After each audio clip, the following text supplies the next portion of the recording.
Thank you, Mr. Speaker. Members of the House, I have wrestled deeply over the subject matter of this speech today, but the last 3 weeks have prompted significant amount of thought and reflection with family, friends, colleagues, peers, and debate within myself. Today I am speaking as an almost 30-year-old lifelong resident of this Commonwealth who happens to be a delegate with a platform. I speak for nobody else but myself, no caucus or particular group within this body or around the state. Over the last several weeks, deep wounds have been opened within Virginia, sparking conversation and examination of a topic that often brings about a significant amount of discomfort when we talk about it, and that's race here in the Commonwealth. Some people say race is used as a boogeyman. Some people say they try to use it for their advantage. I stand before you here today to tell you like it is. Make no mistake, I have spent the last few weeks alternating between anger, grief, angst, despair, physical and emotional pain. For long stretches, I have remained silent, unable to summon the words that accurately describe what is on my heart and how I've been feeling. But people have called and texted, and I have appreciated all of that. I decided to speak today because of another reaction that I've heard personally and seen in the media. The reaction of one of surprise that things like blackface and other expressions of racism and white supremacy still occurred in our society in the 1980s and even today. That surprise has been a luxury to many Virginians, most of them white. For many of us in this chamber and millions of people around the country, the events have gripped Virginia. They weren't an aberration, an abstraction, or an anachronism. They aren't a unit in a history book. To me, and many people like me, these events are a window into a struggle that defines daily life for Black Americans from the day we are born until the day we die. I thought about my experience as a Black man in this Commonwealth and the history of my family, the Joneses and the Simmonses, and they are my Black history spotlight today. As the grandson and son of men and women who spent the entirety of their lives attempting to fight the horrors of racism in Virginia, I have long been acquainted with the pain and suffering of people of color in this state. As a child, my family made sure that I was aware that slaves were brought to Virginia against their will, that they were treated as inhuman, partial people who were not worthy of consideration as anything more than property. They made sure that I was aware that a bitter conflict erupted in this country, in large part because some folks believed that slaves should be free and others did not. They made sure that I knew that even after the war, Blacks weren't even close to being treated equally under the eyes of the law or in the eyes of other people around this country. That somewhere along the way, slaves from the American South had children who ended up in Virginia. That those people became my grandparents and parents. My grandparents, whose only option for education was a historically Black college, chose Virginia State University in Petersburg.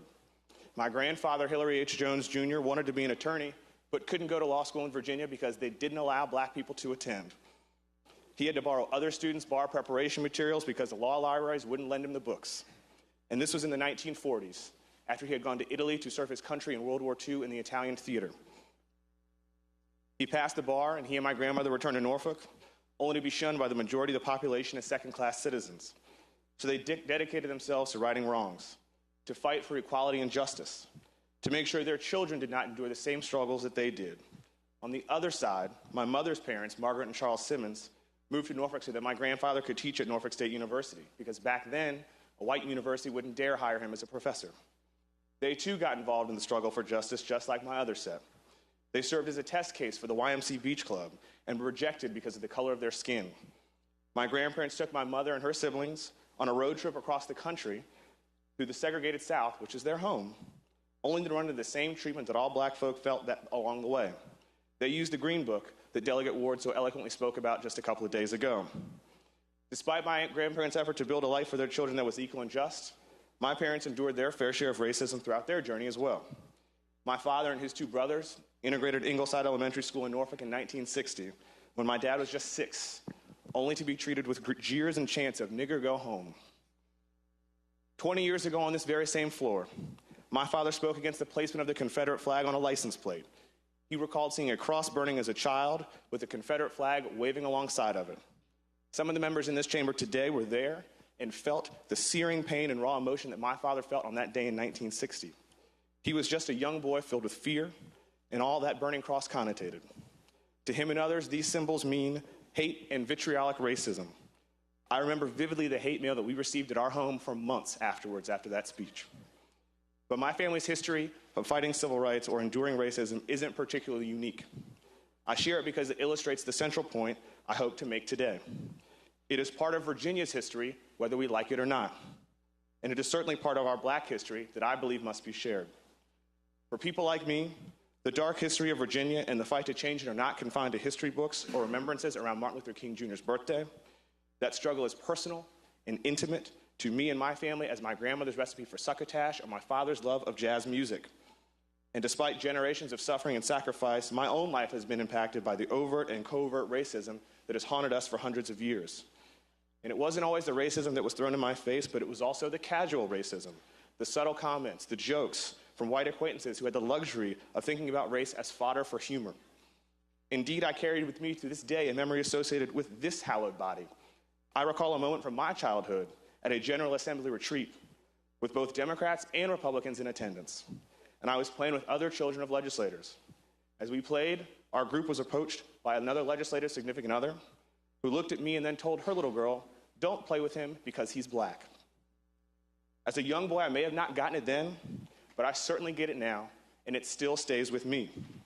Even as a young Black man in today's world, which my forebears had hoped to be one of equality, I cannot stand here and say that my experience has been markedly different than the generations before me. The hurt, the anguish, the pain remains all the same. But my family's stories and my stories are but one small part of that lasting anguish, pain, and fear that we have faced in our lifetimes. While our experiences have varied, I guarantee you that generations of Black Virginians can tell you story after story after story that merges into a common theme. All you have to do is ask them, and their stories will allow you to see a larger picture. That history and experience brings us to the current moment in the Commonwealth. I know we are all struggling together to grapple with the events of the past few weeks and what we say about who we are as leaders in Virginia. But the picture isn't of one Virginia, it is of two Virginias, a white Virginia and a Black Virginia, existing in parallel along the same arc of history, frequently intersecting, but never running together as one. Two different experiences, born from the same beginning 400 years ago, and still never merged into one shared history. The white Virginia that's had its privilege to never deal with being treated as second-class citizens in public, or had to face institutional and cultural barriers that are higher than any wall that one could imagine. The Black Virginia that is acknowledged when convenient, that is viewed as monolithic, with one Black experience of poverty and lack of drive, who has suffered painful and visceral wounds that are often papered over or paid attention to for a couple of moments and then forgotten. The white Virginia that perpetuated segregation, massive resistance, the glorification of the Confederacy via monuments and flags in public spaces, and other mechanisms which consciously or unconsciously attempted to demonstrate its power over Black Virginians. The Black Virginia that is still oppressed by the vestiges of Jim Crow in our legal system, that fears law enforcement, is mocked in yearbook photos year after year after year, and looks skeptically at white Virginia because of generations past. I was born in 1989, just 8 months before the election of L. Douglas Wilder as our first Black governor. The first Black governor elected in this country. The grandson of slaves, this was supposed to be a watershed moment for our Commonwealth. One would have thought, and many would have hoped, that this election would have ushered in a state in Virginia that was not Black or white, but one Virginia, a united Commonwealth. However, it seems we haven't come far enough to understand the hurt and the pain and the effect of those who grew up in the shadow of separate but equal. 30 years on, throughout the duration of my life, we are still struggling mightily with race here in this state. Now, let me be abundantly clear. Black Virginia and white Virginia have no specific political party. These two Virginias have coexisted in inequality for 4 centuries, but we may now finally be reaching a tipping point. The lasting wounds of the two parallel journeys have been reopened, and now we as Virginians have a choice to give these deep-seated issues the attention of a news cycle and suppress our differences yet again, or to address these long-standing issues head-on and make real progress towards healing and reconciliation between Black and white Virginia. I believe deeply in my bones that we can walk together shoulder to shoulder for the good of this Commonwealth, but it will take a desire to address that which is uncomfortable and every ounce of compassion and understanding that we can summon from within ourselves. In Dr. Martin Luther King's letter from a Birmingham jail, he wrote that we are caught in an inescapable network of mutuality, tied in a single garment of destiny. Whatever affects one directly affects all indirectly. It is time for us as Virginians to recognize that we are now part of that single garment of destiny, whether we like it or not. We now have a chance to confront our demons head on and to realize that we are inextricably linked as one. We can try to connect white Virginia and Black Virginia once and for all to acknowledge, confront, and understand each other's paths. No longer can we paper over our differences, For years, we have opted for Band-Aids when we have needed stitches. This is our shared Virginia journey that we can march on together. The arcs to this point have been different and must be acknowledged as such, but we are brothers and sisters under God, roaming the vast expanses of this Commonwealth, from the streets of the capital city to the suburbs of Northern Virginia, from the shores of Virginia Beach to the rolling hills of Southwest. We must understand that our path towards healing and reconciliation starts with us, as leaders of this state, the people who folks look to for guidance and leadership. That our words cannot ring empty with Black Virginia, that our deeds and aims in this body as policymakers must be reflected in our actions and our ideals. It is my firm belief that once we accept that responsibility, we can begin to heal and reconcile with one another, to bring these Virginians together onto the same track, onto that shared journey that embodies Dr. King's words in his letter. We have a choice to ignore what has happened and paper it over, or to face our challenges head on, acknowledge our incredibly different history with race in this state, and vow to move forward together. A failure to address this chasm between Black and white Virginia is that the acceptance of the status quo, a Virginia that is divided through race, whether overt or covert, that leads to further pain, hurt, and despair in this state that we all love. Now, I do not stand here this morning to chastise or criticize the actions of every man or woman who has acted foolishly or maliciously even decades ago.